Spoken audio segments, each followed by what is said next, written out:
Hi, welcome to Get Strong with Kaizzad.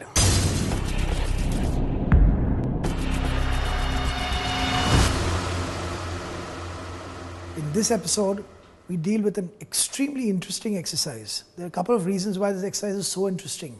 First of all, highly misunderstood exercise. The exercise is called as the chin-up.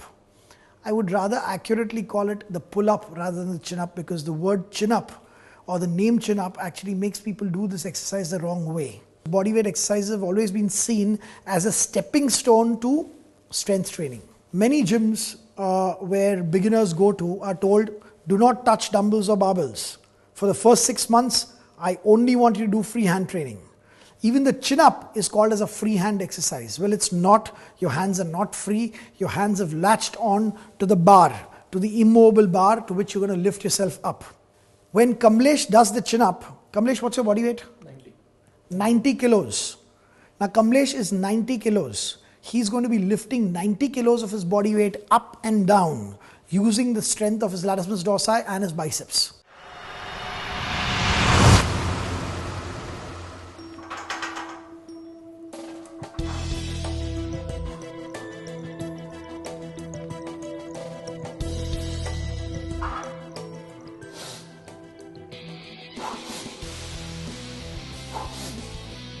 That's it.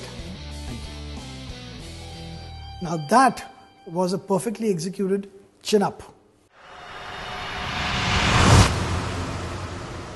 So let me take you through step by step the form and technique of the chin-up or the pull-up, the broad grip pronated pull-up of it. So first, keep an eye on the grip.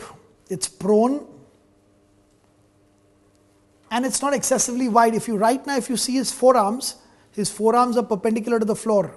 Remember, even in the bench press, I told you at the bottom of the bench press, the forearm should be perpendicular to the floor.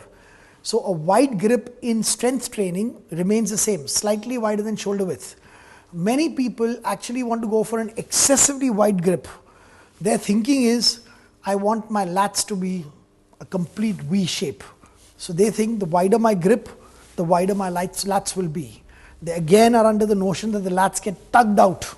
Okay, remember, we're talking about the function of the muscle, and the function of the muscle is to basically bring your hand down. Obviously, if you're hanging from a bar, this function of bringing your hand down will pull your body up, and you will be lifting a lot of weight. You will be lifting your entire body weight. In Kamlesh's case, that's 90 kilos. 90 kilos is 198 pounds. Most people working out in gyms basically relate more to pounds. So that's all. 200 pounds is what he's pulling up right now. Okay?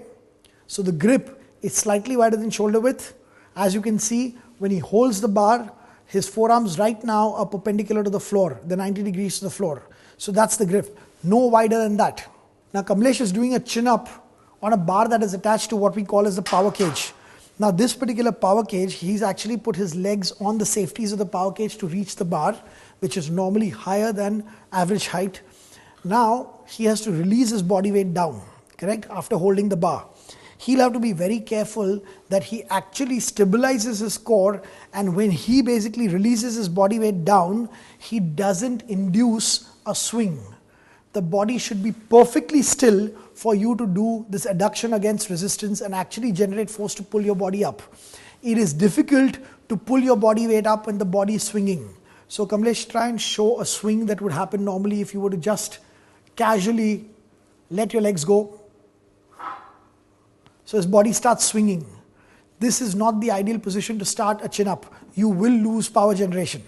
So again, watch, and this time observe that Kamlesh climbs onto the safeties, holds the bar, and then when he gets off the safeties and he dangles under the bar, just notice how nicely still his body is. And that requires control. And that control comes from the core, what we all know as this particular cavity between the ribcage and the pelvic region. So there has to be an inhalation of air when the body is released for the body to be rock solid and stable under the bar. Go for it.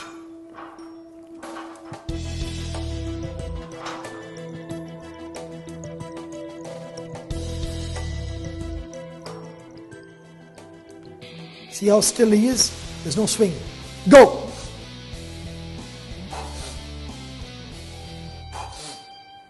Okay, that's it.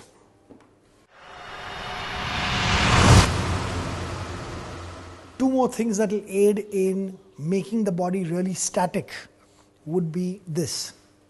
One thing that you all will not notice right now, unless I draw your attention to it, is the fact that his scapulae are actually, the muscles around the scapulae have contracted to keep the scapulae in place.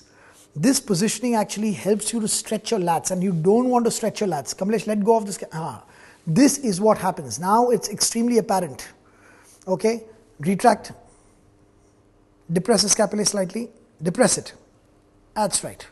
This is his start launch position that allows him to use optimal strength of his lats.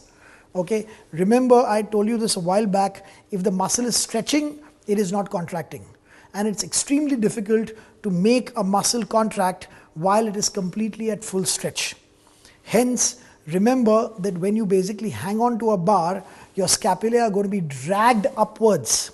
Right? You need to bring those scapulae back using your lower trapezius. You need to bring those scapulae back to neutral. So again, watch. Come to neutral scapulae only first. So this is how Kamlesh would be normally before starting a chin up. Now stretch. Now stretch. This is what happens if you don't contract and don't keep your scapulae in neutral. Very difficult to get out of this position. Hence, again, let me show you. Remember this position. Remember how his lats are looking. Remember that his shoulders have ridden up right up to his ears. Kamlesh, now do it again. Now this time, don't allow the stretch. So get into the launch position of the chin up.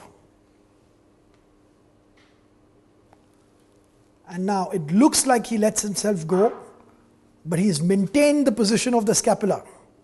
You see his shoulders? Unlike earlier where the shoulders had gone straight up to his ears, right, you can see the difference, correct? So you don't allow that to happen. Kamlesh, you'll have to go again. So remember, when he relaxes his musculature, the shoulder goes and slaps against the ear. Do it again.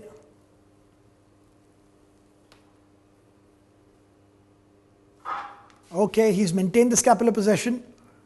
Go. Okay.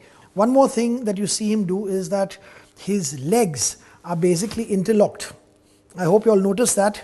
And that is to basically create one unit of the body. Remember one thing, when limbs are left loose, dangling, very difficult to basically stabilize the body. So basically interlocking your legs causes what? The body to become one unit. Nothing flaying around, nothing loose. So it adds to the stability of the exercise. So always interlock your feet. One more thing that you'll notice is that Kamlesh bends his legs. Now this has to do, actually everything in weight training and strength training is about lifting objects, and hence is about gravity, and hence it's about laws of physics. So we are ruled by the laws of physics, or rather we are ruled by gravity. Now when he hangs, depending on the length, when he hangs from that bar, he is actually a pendulum. Now the longer the pendulum, the more the tendency to sway. So what Kamlesh does is what every intelligent guy doing a chin-up or a pull-up should be doing is, first of all, interlock, and then afterwards bend your legs. What you're essentially doing is you're shortening the length of the pendulum. Easier to stabilize and easier to maintain in space. So I hope you all have understood the concept behind doing a chin-up or a pull-up. So hence, the best way to do a chin-up is with a broad grip and a pronated grip.